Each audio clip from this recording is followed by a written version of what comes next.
Beralih ke Jakarta, Pasar Kebayoran Lama di Jakarta Selatan kembali dibuka setelah ditutup selama 3 hari. Pasar ditutup lantaran sejumlah pedagang ditemukan positif COVID-19. Minggu pagi, para pemilik kios di Pasar Kebayoran Lama Jakarta Selatan di bawah Perumda Pasar Jaya mulai kembali beroperasi. Sistem ganjil genap juga diterapkan kepada pemilik kios untuk mencegah penyebaran COVID-19 di pasar tradisional ini. Pasar yang memiliki daya tampung 1.073 kios ini sebelumnya ditutup karena ada 14 pedagang yang reaktif COVID-19. Pantauan terkininya dari Pasar Kebayoran Lama pasca dibuka kembali akan disampaikan jurnalis Kompas TV Francisco Donasiano dari sana. Francisco, apakah protokol kesehatan yang sudah diterapkan dengan ketat setelah Pasar Kebayoran Lama kembali dibuka? Ya, Radi dan juga saudara, selamat siang. Sejumlah protokol kesehatan telah dilakukan di Pasar Kebayoran Lama Jakarta Selatan setelah ditutup selama 3 hari, mulai dari hari Kamis, Jumat dan juga Sabtu kemarin, karena ditemukan ada 14 orang pedagang yang positif COVID-19 setelah dilakukan tes swab pada hari Kamis 11 Juni 2020 seperti itu. Sejumlah protokol kesehatan saat akan memasuki kawasan Pasar Kebayoran Lama khususnya yang dikelola oleh Perumda Pasar Jaya adalah para pengunjung ataupun para pedagang wajib untuk melakukan cuci tangan dan juga harus melakukan pengecekan suhu yang dilakukan oleh petugas. Apabila suhunya lebih dari 37 derajat, maka tidak diperkenankan Radi dan juga saudara untuk masuk ke kawasan Pasar Kebayoran Lama Jakarta Selatan ini. Kami melihat pada saat pengecekan suhu ada beberapa orang yang kemudian dipaksa atau diminta pulang oleh petugas karena untuk mencegah penyebaran dari COVID-19. Selain itu juga petugas juga sebenarnya walaupun tidak ada peraturan khusus mengenai anak-anak dan juga lansia, tetapi petugas menghimbau kepada para pengunjung yang membawa anak-anak, khususnya yang di bawah 5 tahun dan juga lansia, untuk mengurungkan niatnya datang ke pasar ini karena untuk sekali lagi untuk mencegah penyebaran dari COVID-19, Radi dan juga saudara. Dan terkait untuk masalah protokol kesehatannya, kami akan mewawancarai manajer area 11 Perumda Pasar Jaya, yaitu Ibu C. Safia Nelsa, dan tetap menjaga jarak tentunya. Halo Ibu, selamat pagi Bu. Ya, pagi ya. Oke Ibu, setelah ditutup selama 3 hari, kami ingin mengkonfirmasi bahwa dari 14 orang pedagang ini satunya benar ada ibu hamil Bu waktu itu Bu? Jadi dari 14 itu satu bukan merupakan pedagang kami, kebetulan pengunjung dan ibu hamil.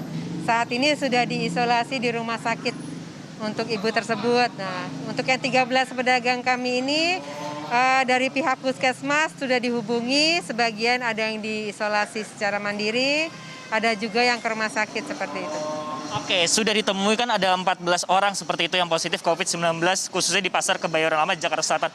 Apakah nanti ada pengecekan ulang kembali seperti itu dan ataukah ada juga nih sempat kan juga sterilisasi untuk desinfektan juga. Apakah akan dilakukan secara rutin atau bagaimana Ibu? Kalau untuk akan diadakannya kembali, kan kemarin kami memang dari Dinas Kesehatan dan tim gugus COVID dari Kecamatan Kebayoran Lama yang melakukan, mereka sampling ke beberapa wilayah di Kecamatan Kebayoran Lama ini.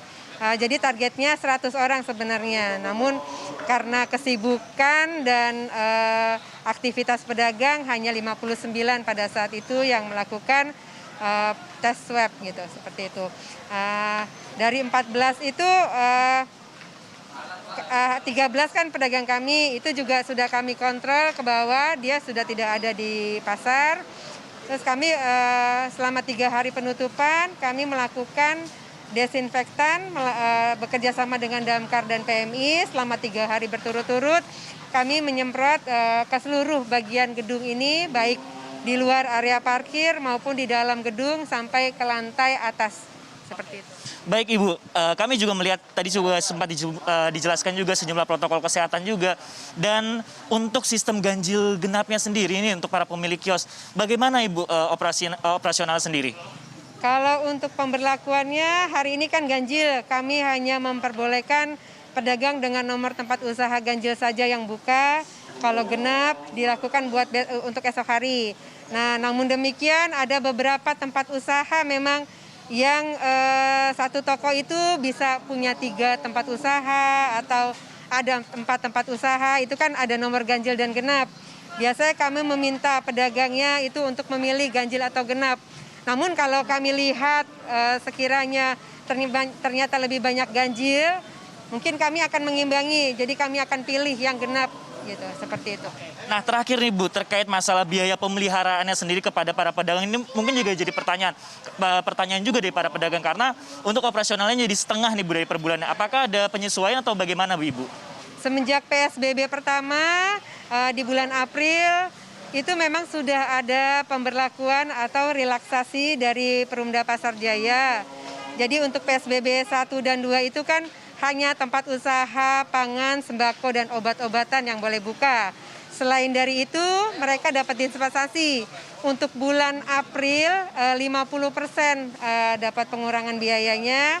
Dan bulan Mei mereka tidak kena biaya sama sekali. Namun untuk yang pangan, sembako, dan obat-obatan juga dapat diskon bulan April dan Mei 25%. Seperti itu. Nah, untuk pemberlakuan di seluruh tempat usaha boleh buka, namun dibatasi hanya ganjil dan genap. Kami sudah mendapat arahan dari pimpinan kami, mereka akan dapat relaksasi 50% seperti itu. Baik, Ibu C. Safia Nelsa, terima kasih atas waktunya telah berbagi dengan tim Kompas TV. Dan memang dari pantauan kami hingga pagi hingga siang hari, masih banyak pengunjung yang datang ke sini untuk melakukan aktivitas jual beli di Pasar Kebayoran, Jakarta Selatan. Selain itu ada tambahan juga sebenarnya Radi dan juga saudara, apabila sebenarnya masih ditemukan juga para pemilik kios yang membandel seperti itu atau membuka kiosnya tidak sesuai dengan tanggal ganjil atau genap, maka dari pihak Perumda Pasar Jaya sendiri akan memutus aliran listrik ke toko atau kios tersebut. Hal ini sebagai upaya atau pembelajaran juga kepada para pemilik kios di tengah pandemi COVID-19 ini untuk mematuhi protokol kesehatan yang ada di sini. Radi. Francisco Donasiano melaporkan langsung dari Pasar Kebayoran Lama di Jakarta Selatan.